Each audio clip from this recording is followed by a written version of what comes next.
கண்மத்தை அழிக்க முருகப்பெருமான் தனது ஆயுதத்தோடு புறப்பட்டு விட்டார்.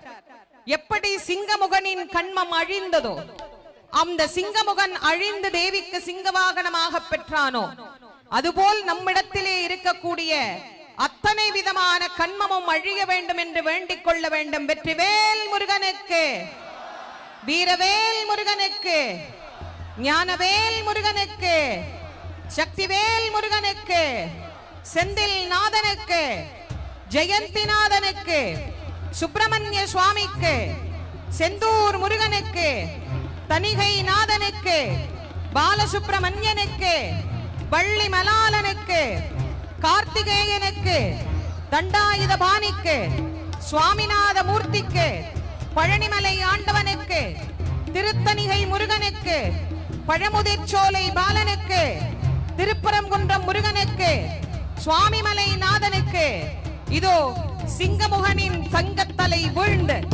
அவனுடைய கண்மம் அழிந்து அவன் முருகப்பெருமானிடத்தில் தன்னை முழுவதும் சரணாகதியாக தந்துவிட்டு தான் எந்த இடத்திலிருந்து புறப்பட்டானோ அதே இடத்தை நோக்கி மீண்டும் சென்று விட்டான். மாயை அழிந்தது, கண்மம் அழிந்தது,